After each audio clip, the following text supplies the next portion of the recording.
Alright, y'all. First and foremost, excuse the mess. Yeah, I got no excuse for it. Just don't worry about it. So, y'all, this is my kayak. It's a 10-foot heritage angler from Academy, about 400 bucks. Bought this as my first kayak. I wanted a Lifetime Tamarack because I saw a lot of videos on them, and I can't find anything about these 10-foot heritage anglers except for the older models, and there's not even that many of those. But I just want to go over a few of the things that I have done to this to make it all that much better of a kayak. So here we go. First and foremost, I know a lot of people have put in like stadium seats and this and that. I have that, and in my opinion that works well. I can sit for 5 hours or more and feel fine when I get up. So that's the seat there. The kayak came with these straps here, and that was what held my paddle in that I had to buy separately. This kayak doesn't come with a paddle. You have to buy it separately.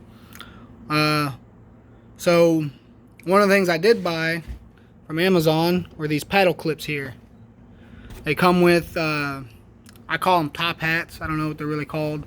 But basically they're crush nuts. So when you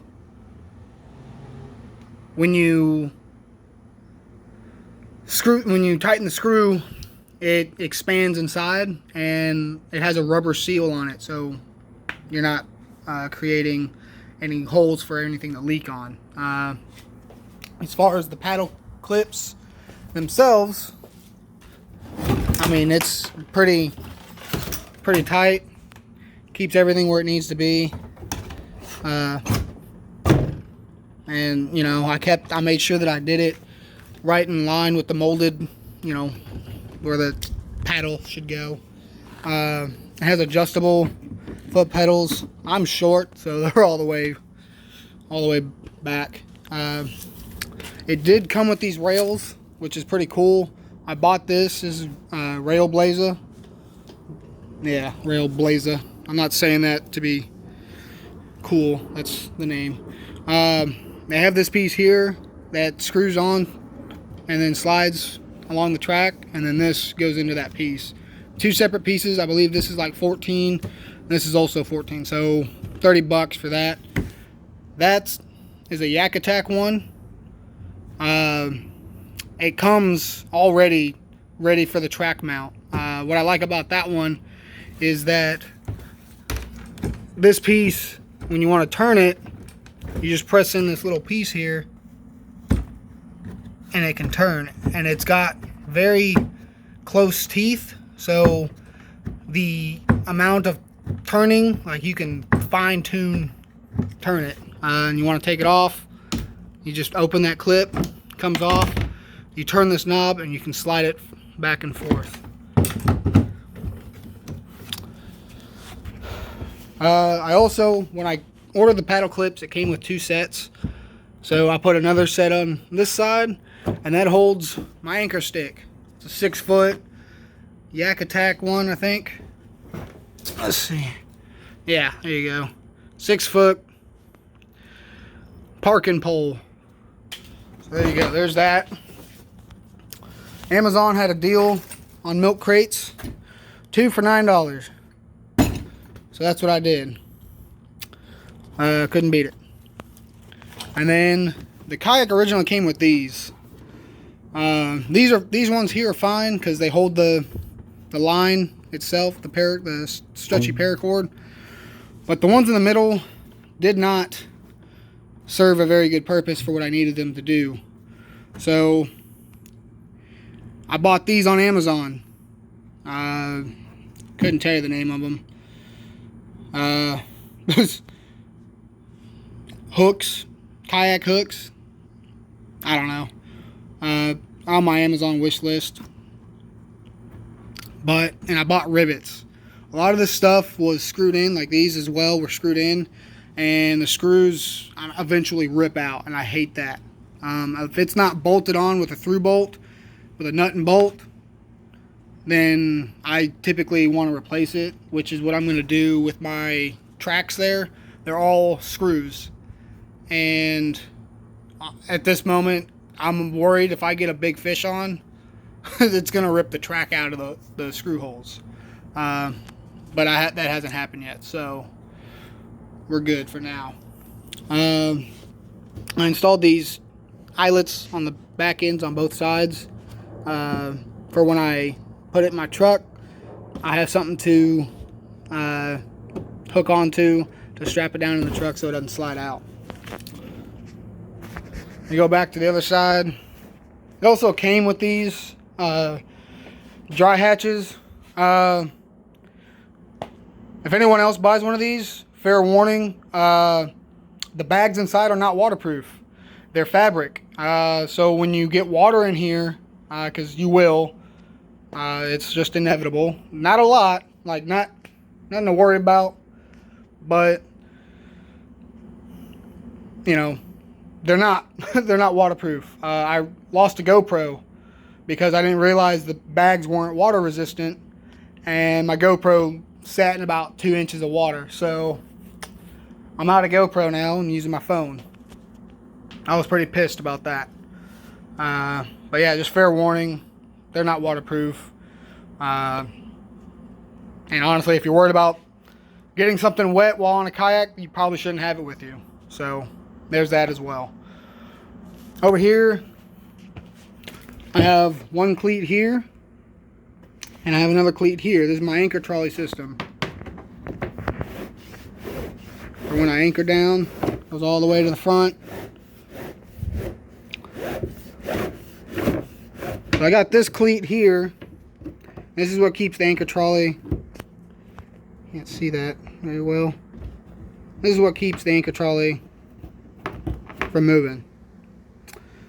And then when I do my kayak or my anchor line, there's my anchor.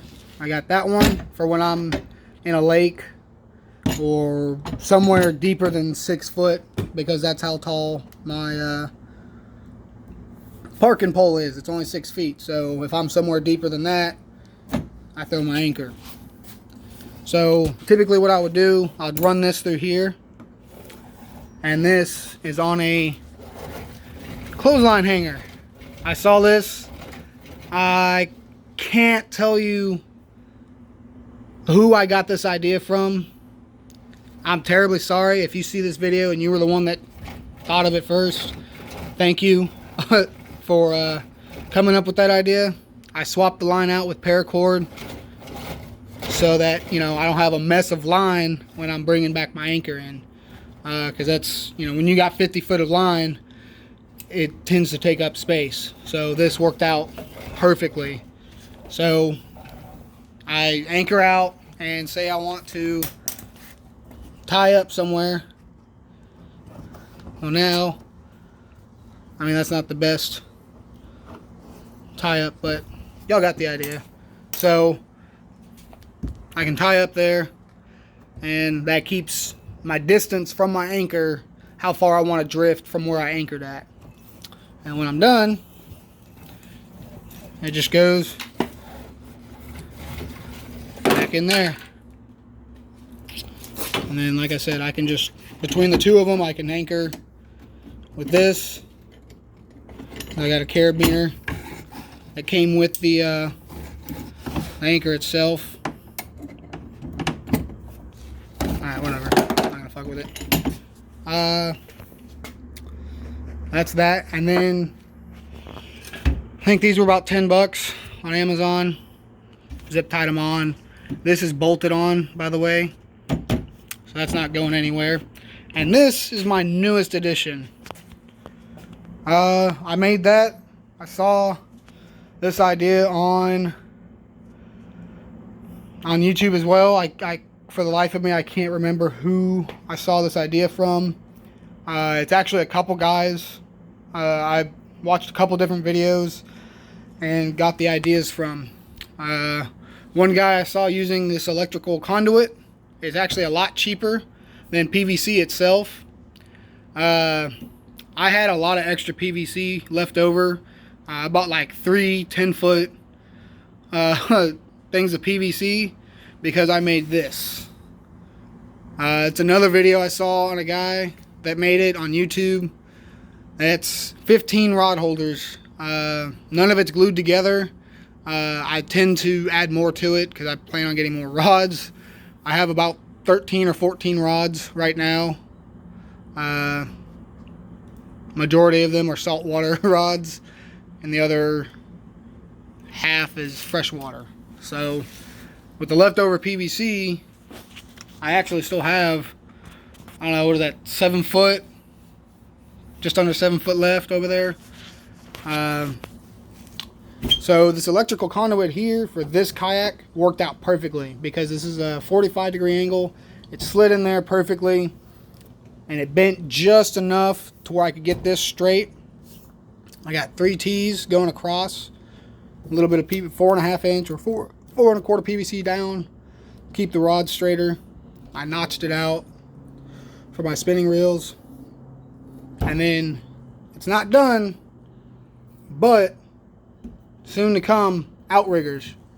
I know a lot of people don't have the money like I do, or like I don't, should I say, to buy a $1,300 or more kayak that you can stand up in because it's one of those fancier brands. Don't get me wrong, those kayaks are awesome. I haven't ridden in one personally. I've seen people use them, and I mean, when I'm when I have $1,300 to spend on a kayak, I'll do so. But with that being said, this will be my outriggers. I still got to finish it out. Have my pipe that comes out here, and then my floats will be going right there. All this is removable, every bit of it. None of it's permanent. I made sure of that because if I ever did decide to sell it, I could remove it. If I got a different kayak, honestly, this probably wouldn't work for the other kayak. This really only fits this particular kayak. So, but with that being said, this will be able to be removable. So I'll be able to fish and use the kayak without the outriggers on. What's going to keep them from moving is that when I install these and I get, finally finish up, get my measurements and everything, and everything's completed, I'm going to drill, I don't know, maybe it's about a 1/4 inch hole, 1/2 inch hole, no, about 1/4 or 3/8 hole, whatever the pin size is, or this way, should I say. And I'm going to have a pin that goes through here like you would on a trailer hitch, to lock the hitch, to lock the trailer onto the ball. It's literally just a pin with a piece that comes over and locks it in place, keeps it from sliding out. And that's going to allow this to be removable. So when I load it into the bed of my truck, I take the outriggers out, throw them in the kayak, and now I have ample room to load it in the truck. And then when I get out into the water, boom, put the pin in, I'm good to go. And then, like I said, so I got the 3 here, the 3 rod holders back there, and then the 2 additional ones up here as well. For a total of 8 rods. If you're fishing with 8 rods on a kayak, there's something wrong with you, in my opinion. I don't think you need 8 rods to go fishing on a kayak with. But hey, to each their own. The kayak does come with a rod holder. This rinky-dink POS. It's great for when you first get it. Recommend getting one of these. Still debating on which one I like more. Right now, I think I might want one that sits a little taller so that when I have the rod sitting more at an angle, it's the handle's not as close to my legs so that I don't accidentally kick it when I move around. But this rod holder, really flimsy, really shitty in my opinion. Don't mind my whack. GoPro Mount. It's not finished. It's temporary. So this thing simply just goes in like that, and once it's in straight, it can come out and go. And you pick it up just ever so slightly, and you turn it, and that's how you can change it. And then there's a little notch in here. You can see that. That's when you turn it, it doesn't line up anymore, so that keeps it from coming out. Not the best, but hey, it's better than not having one at all. Personally, I don't like this. If you're a short person like me, trying to reach, and I got long arms for a short person, but I can't reach that unless I literally scooch up onto the dry hatch here to grab that rod. Whereas these two here, I literally lean forward and I pick up my rod. So I don't use that. There's a big gaping hole where that goes in, right where the shaft is at.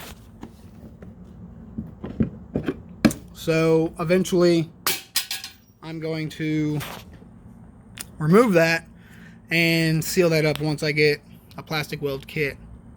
Until then, I just keep it closed. I don't use it. I plan to put a solid GoPro mount there so I don't have to use this makeshift one. But hey, it works, right? If it works, if it looks stupid and it works, it's not stupid, in my opinion. So hope this helps. Anybody else that buys one of these, I got some ideas now. Someone that actually owns one of the newer models, the older models are much different as far as the moldings and placement of some things. So feel free to ask me any questions, man. Guys, girls, kayaking is not just for guys. It's for anybody that wants to get out there, fish, or just simply wants to kayak. This particular one's a fishing kayak, but y'all get what I'm saying. So y'all get out there, fish, enjoy y'all's time, and most importantly, be safe. Don't drown. Thanks for listening, guys.